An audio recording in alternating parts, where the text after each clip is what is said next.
नमस्कार, मैं हूं नगमा। आप देख रहे हैं देश की बात। क्रूज ड्रग केस का झगड़ा अब महाराष्ट्र की राजनीति में और भी ज्यादा फैला हुआ है। आज पूर्व मुख्यमंत्री देवेंद्र फडणवीस ने महाराष्ट्र सरकार के मंत्री नवाब मलिक पर गंभीर आरोप लगाए और कहा कि नवाब मलिक के अंडरवर्ल्ड से रिश्ते हैं और उन्होंने एक महंगी प्रॉपर्टी काफी सस्ते दाम में ऐसे लोगों से खरीदी है जिन पर मुंबई धमाकों के दाग हैं। नवाब मलिक ने जवाब देने में देर नहीं की, कहा कि उनकी सारी खरीद बिल्कुल दुरुस्त है, अंडरवर्ल्ड से कोई वास्ता नहीं और कल 10 बजे वो फडणवीस का खुलासा करेंगे। और इसी दौरान बीजेपी के नेता आशीष शेलार ने भी नवाब मलिक पर आरोप लगाए और कहा कि नवाब मलिक पर एफआईआर होनी चाहिए। आप मिनिस्टर थे, ये जरूर है कि अंतिम रजिस्ट्री हुई उससे थोड़े समय पहले आपको जस्टिस सावंत के रिपोर्ट में आपके ऊपर स्ट्रिक्चर्स आए, इसलिए अपना पद छोड़ना पड़ा। पर क्या आप जानते नहीं थे सलीम पटेल कौन है? और सबसे बड़ी बात, मुंबई के गुनहगारों से आपने जमीन क्यों खरीदी? मुंबई में बम विस्फोट करने वालों से आपने जमीन क्यों खरीदी? और ऐसी कौन सी बात थी जिसके कारण ये मुंबई के गुनहगारों ने एलबीएस रोड पर 3 एकड़ की जमीन आपको 20 लाख रुपए में दी थी? आपके जानकारी देने वाले हमें लगता है वो कच्चे खिलाड़ी हैं। आप कहते तो मैं ही सारा कागजात आपको दे देता और भी कागजात आपको उपलब्ध करा देता, लेकिन आपने अंडरवर्ल्ड का खेल शुरू किया है। आज तो सारी चीजें मैं बोलूंगा नहीं, लेकिन कल सुबह 10 बजे देवेंद्र जी का अंडरवर्ल्ड का क्या खेल है इस महाराष्ट्र में, और देवेंद्र जी ने मुख्यमंत्री रहते हुए किस तरह से अंडरवर्ल्ड के जरिए पूरे शहर को हॉस्टेज बना रखा था, कल सुबह 10 बजे उसकी जानकारी देंगे। इन्वेस्टमेंट्स प्राइवेट लिमिटेड, ये solids investment private limited company है नवाब मलिक जी के परिवार की। इस पर जो आपको मैंने दिया हुआ है, इस पर लेने वाले की साइन है, वो है फराज मलिक इनकी। इस सॉलिडस में 2019 में स्वयं नवाब मलिक भी थे, फराज मलिक, इन्होंने ये जमीन खरीदी। अब इसमें सबसे बड़ी बात यह है, और ये जो अंडरवर्ल्ड के लोगों से खरीदी गई लैंड कुल 3 एकड़ एलबीएस रोड पर जमीन खरीदी गई 30 लाख रुपए में, 30 लाख, और उसमें से भी पेमेंट हुआ है 20 लाख रुपए का। जहां तक सवाल है देवेंद्र जी, आपने अंडरवर्ल्ड का खेल शुरू किया है, तो आपको आज मैं कह रहा हूं कि सुबह 10 बजे आप कह रहे थे कि बम फोड़ देंगे। ये बम नहीं है, आपने आडंबर खड़ा किया। लेकिन नवाब मलिक कल सुबह अंडरवर्ल्ड का हाइड्रोजन बम मुंबई में गिराएगा।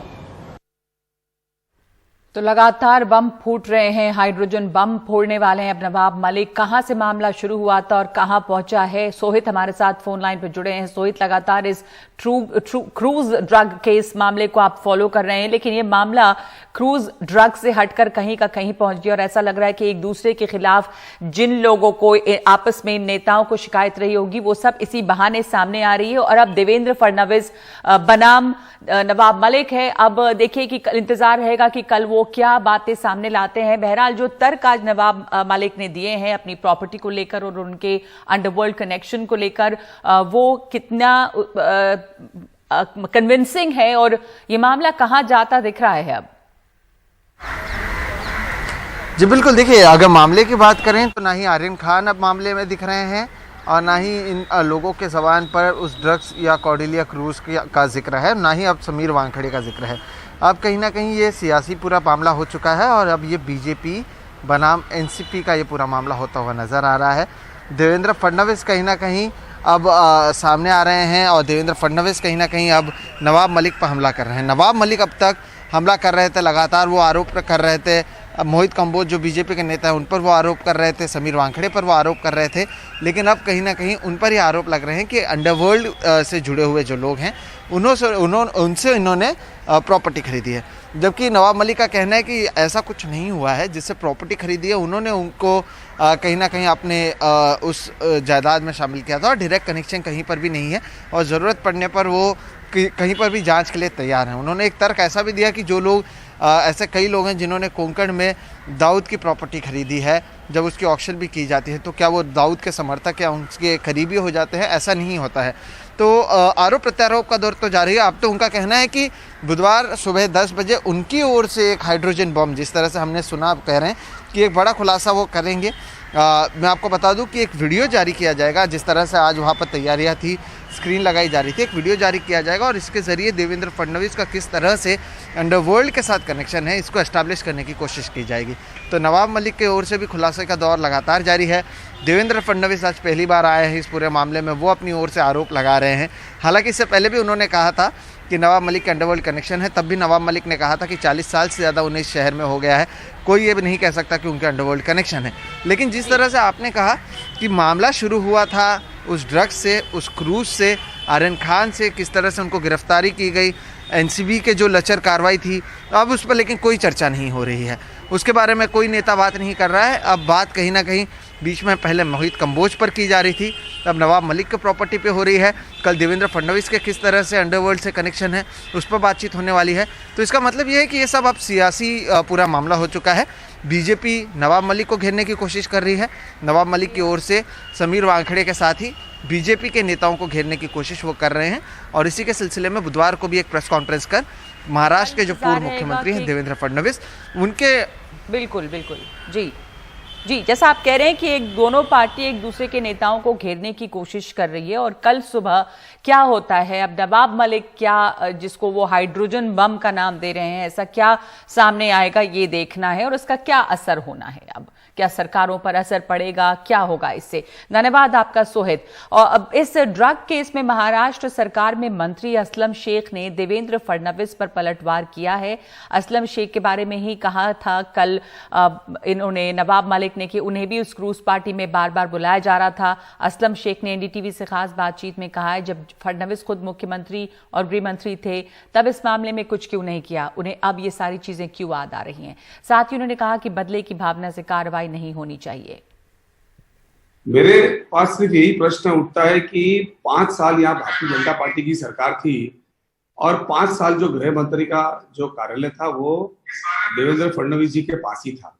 तो मेरे ख्याल से ये अभी एनसीबी ने जो कार्रवाई की है उस कार्रवाई को लेके जिस तरीके से बातें आ रही हैं और बातें जब आ रही है तो उसको कहीं ना कहीं और ले जाने का प्रयास हो रहा है कि ये एक प्रश्न सामने आता है।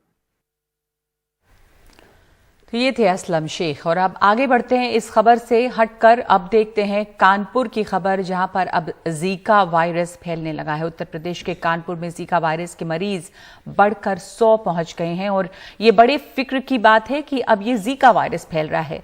पहले कोरोना, उसके बाद डेंगू का कहर, कोरोना अभी है ही, पर राहत की बात यह है कि अब तक किसी में भी गंभीर लक्षण नहीं दिखे हैं। जिन अस्पतालों में सिर्फ जीका वायरस के मरीजों के लिए अलग वार्ड बनाए गए हैं वो इस वक्त तो खाली हैं। हालांकि कई लोग इस बीमारी से निपटने के लिए किए जा रहे आधे अधूरे सरकारी इंतजामों पर सवाल भी उठा रहे हैं।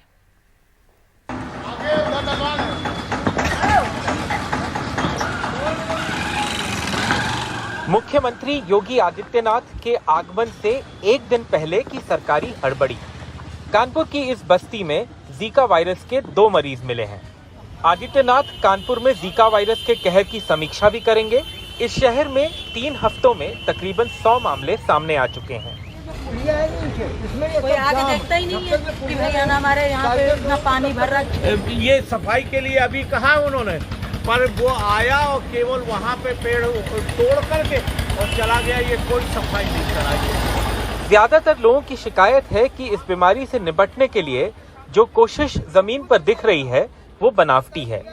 जसपाल साहब, ये बताइए, आप ये पॉइंट आउट कर रहे थे कि भाई यहाँ स्टैग्नेंट वाटर जो है जिसकी वजह से डेंगू या ये चिकनगुनिया या जीका का वायरस का जो मच्छर होता है वो पनपता है, उसकी समस्या आपकी किस तरह की समस्या? ये नाले जो हैं पूरी तरह से खुले हुए हैं यहाँ से वहाँ तक, इसके ऊपर पत्थर जो लोग रह रहे हैं इन लोगों ने तो एक आध पत्थर लगवा भी दिया है, लेकिन ये तो गवर्नमेंट की जिम्मेदारी है ना इसको बंद करना और इस नाले को सफाई करके ये प्रॉपर चलता रहे। ये जाम नाला है, जाम नाले की वजह से इसमें मच्छर रात शाम को 5 बजे के आसपास तो इतने भीषण मच्छर होते हैं कि बिना मच्छरदानी के कोई सो नहीं सकता। कानपुर के इस सरकारी अस्पताल को देखकर कुछ राहत मिलती है। जीका वायरस के मरीजों के लिए तैयार किए गए बेड खाली पड़े हैं। अभी तक जो पॉजिटिव मरीज मिले हैं उनमें या लक्षण दिख ही नहीं रहे या हल्के हैं, लेकिन वार्ड की हेड नर्स की चिंता और भी है। जिस हिसाब से आज अभी इस समय जो सुनाई देता है कि 66 केसेस फिर 89 केसेस ऐसे जो बढ़ रहे हैं, इनकी तादाद जो न्यूज़ के अकॉर्डिंग हमें प्राप्त हो रही है उसके अकॉर्डिंग हम लोग बिल्कुल अलर्ट मोड में हैं कि अगर कोई भी सिम्टम्स या सीरियस सिम्टम्स से रिलेटेड कोई पेशेंट्स आता है तो उसके लिए हर सिचुएशन के लिए हम लोग रेडी हैं। इवन डॉक्टर्स के भी जो इंस्ट्रक्शंस है वो हम लोगों को मिल रखा है। बाकी जो हम लोगों की जो तैयारी है वो फुल एंड फाइनल हर तरीके से तैयार है। खैर अभी तक ऐसा कोई बहुत कॉम्प्लिकेटेड पेशेंट अभी एडमिट नहीं हुए हैं। जो पेशेंट हमारे यहाँ आए भी हैं फीवर के, जिनमें सिम्टम्स दिखाई दिया है, उसमें नॉर्मली वही फीवर और कुछ में वॉमिटिंग दिखाई दी है। कानपुर के इस सरकारी अस्पताल के अलावा 2 और ऐसे अस्पताल हैं, वो भी सरकारी अस्पताल है जहाँ पे डेडिकेटेड जीका वायरस वार्ड बनाए गए हैं। फिलहाल अच्छी खबर यही है कि इन तीनों अस्पतालों में अथॉरिटीज़ का यही कहना है कि कोई बहुत सीवियर सिम्टम्स के साथ जीका वायरस का पेशेंट अभी तक नहीं आया है। कौन कह रहा है कि कानपुर में मैनेज करने के लिए वो नहीं है? वो तो एक केस आया था तो उसकी ये हमारे उसी की तो जो केस निकल रही है मैनेज की तो चीज़ है कि जो हम लगातार रिग्रेसिवली सैम्पलिंग करा रहे हैं, रिग्रेसिवली जो मॉनिटरिंग करा रहे हैं, सर्वे करा रहे हैं, तो RRT से वो कर रहे हैं, सारे हॉस्पिटल्स में बेड भी वो हैं, तो हम पूरी तरह से सक्षम हैं। कानपुर में चिंता की एक और बात यह है कि कम से कम 3 गर्भवती महिलाएं जीका पॉजिटिव मिली हैं। स्थानीय प्रशासन का कहना है कि फिलहाल वो स्वस्थ हैं और हर वक्त उनकी निगरानी की जा रही है। कानपुर में अरुण अग्रवाल, आलम सिद्दीकी और कैमरा पर्सन विनीत वर्मा के साथ आलोक पांडे, NDTV इंडिया। बिहार के मुजफ्फरपुर में शराब पीने से संदिग्ध हालात में 4 लोगों की मौत की खबर आ रही है। 3 की हालत खराब बताई जा रही है। ये मुजफ्फरपुर के कांटी प्रखंड में 15 नवंबर को चुनाव भी हैं और उसके पहले ये जो शराब, जहरीली शराब है, उसके कई मामले सामने आए हैं।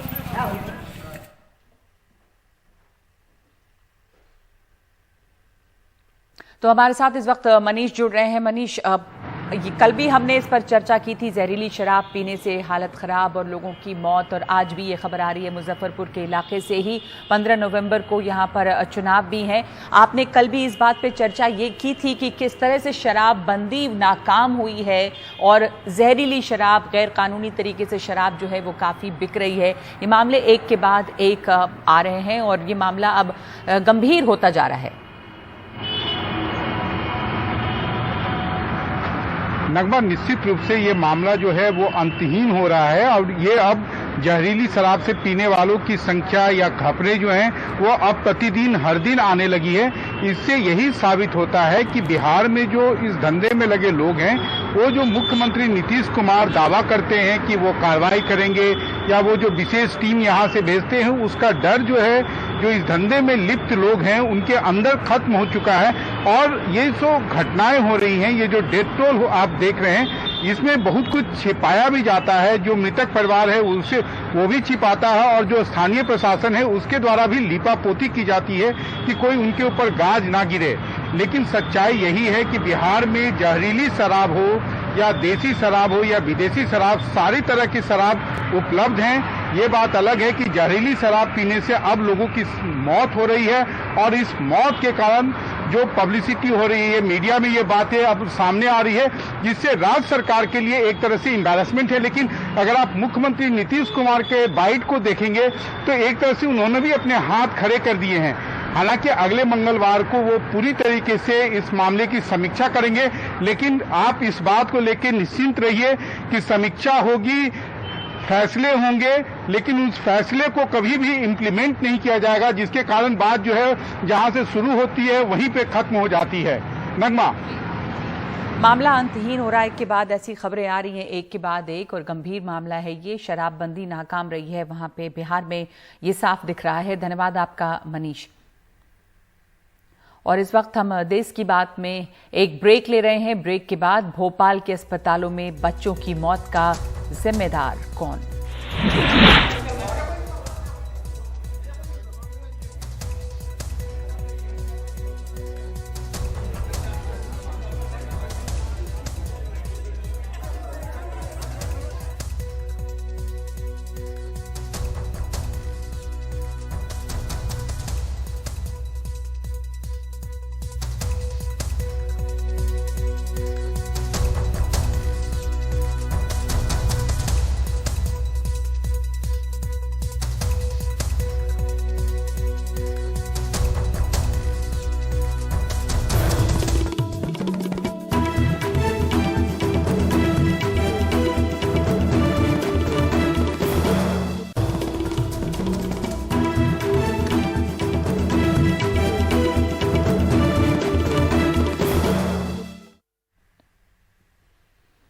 भोपाल के कमला नेहरू अस्पताल में सोमवार रात मौत का ऐसा तांडव मचा जिसे मरीजों के परिजन कभी नहीं भूल पाएंगे। तीसरे माले के एसएनसीयू में लगी आग ने 4 बच्चों की जान ले ली है।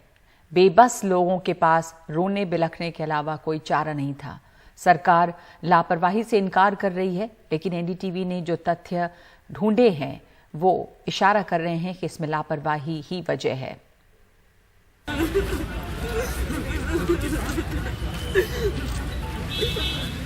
करण और निकिता मजदूरी करते हैं। 2018 में इसी अस्पताल में एक बिटिया की मौत हुई। 2021 में 12 दिन की एक बेटी को खो दिया। बेबस माँ बाप कुछ नहीं कर पाए। दूध पिलाने के लिए जा रहे थे, तब उसमें आग लग गई तो वहाँ से सबको भगा दिया। आप लोग को भी बिल्कुल अंदर नहीं जाने दिया? कुछ नहीं जाने दिया। बाद में कुछ बताया उन्होंने? बाद में बताया तुम्हारी लड़की का था।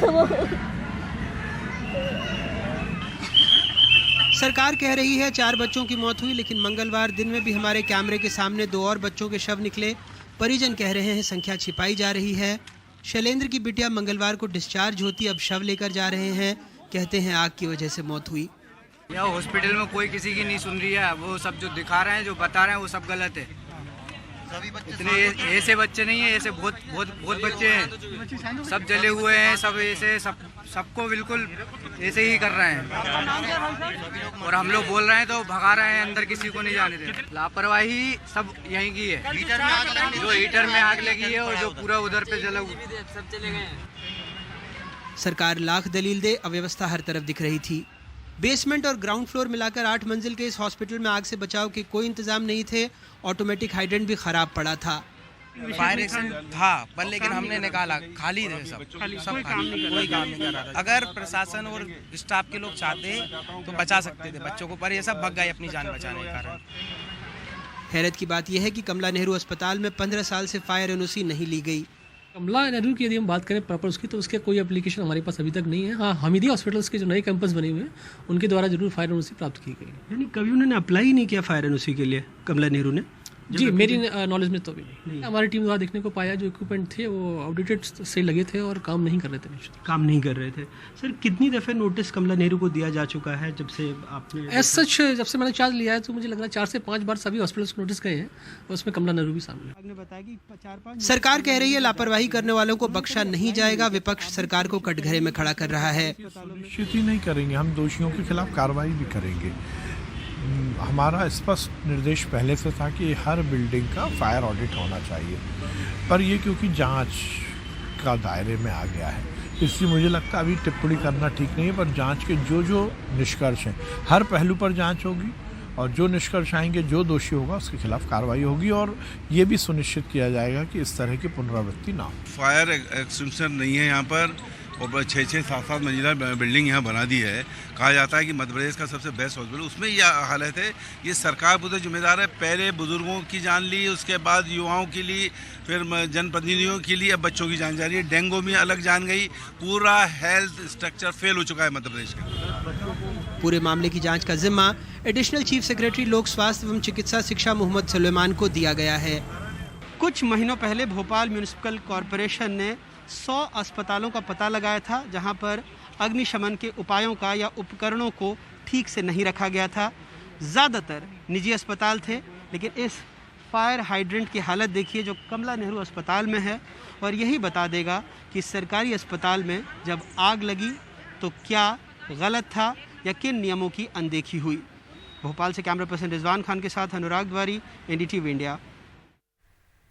अफसोसनाक खबर है कि एक के बाद एक इस तरह की घटनाएं सामने आती हैं और अस्पतालों में आग लग रही है। एक ब्रेक, और ब्रेक के बाद रफाल का मामला एक बार फिर राजनीति में।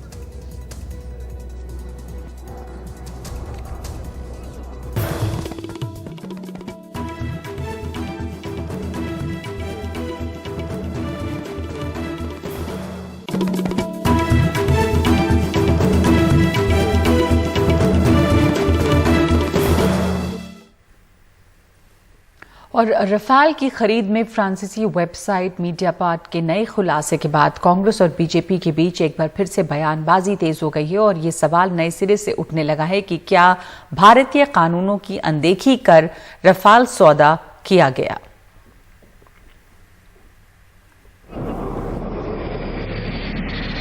फ्रांस की कंपनी मीडियापार्ट ने दावा किया है कि सीबीआई के पास 2018 में ही दसों की तरफ से दलाली दिए जाने के सबूत थे, लेकिन उसने उनकी अनदेखी की।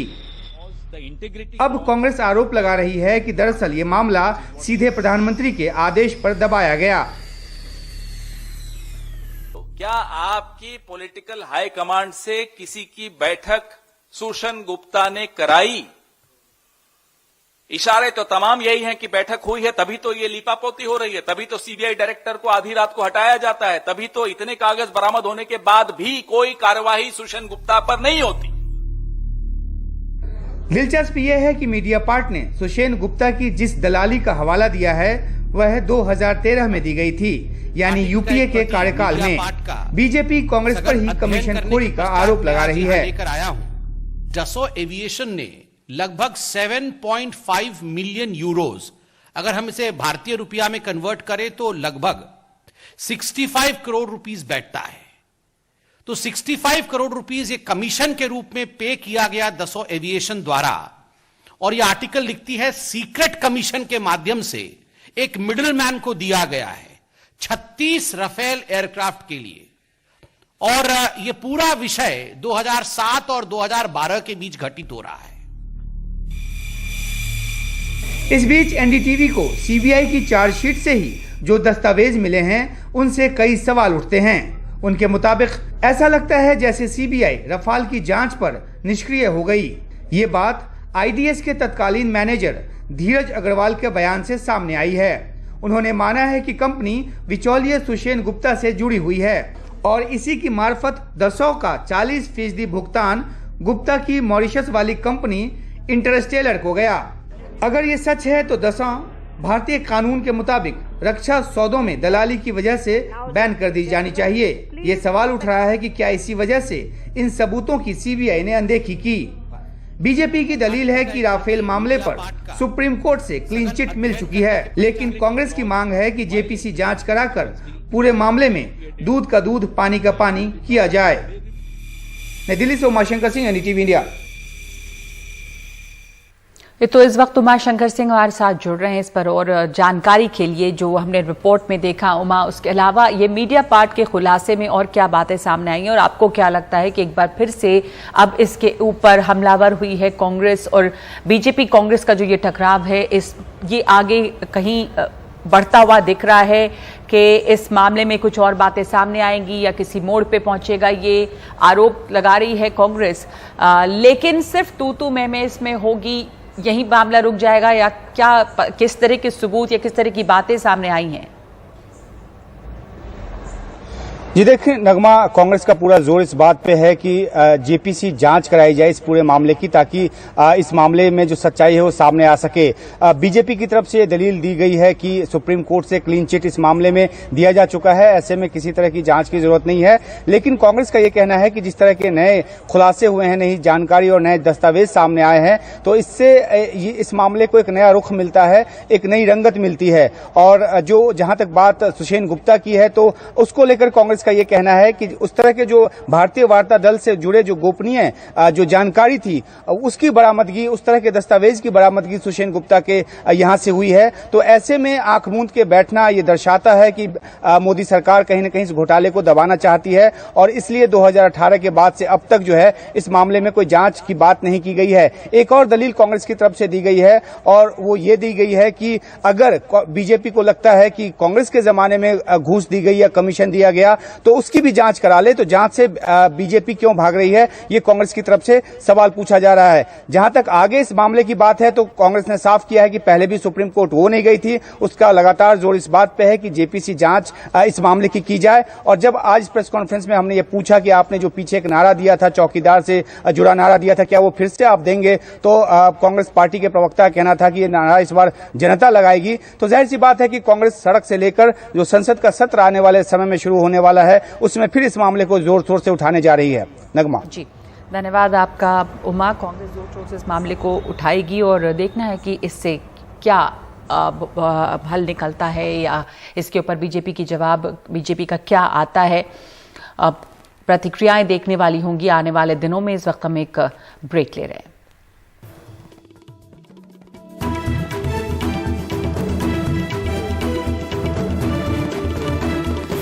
खबर आ रही है कि 29 नवंबर को गाजीपुर बॉर्डर और टीकरी बॉर्डर से 500 किसान ट्रैक्टर समेत दिल्ली संसद भवन के लिए रवाना होंगे और उन्हें जहां रोका जाएगा वो वहीं पर बैठेंगे। तो हमारे साथ मेरे सहयोगी सौरभ शुक्ला जुड़ रहे हैं। सौरभ, आपके पास इस खबर की और डिटेल्स हैं कि ये नया कार्यक्रम क्या बना है और इसके बारे में क्या जानकारी है?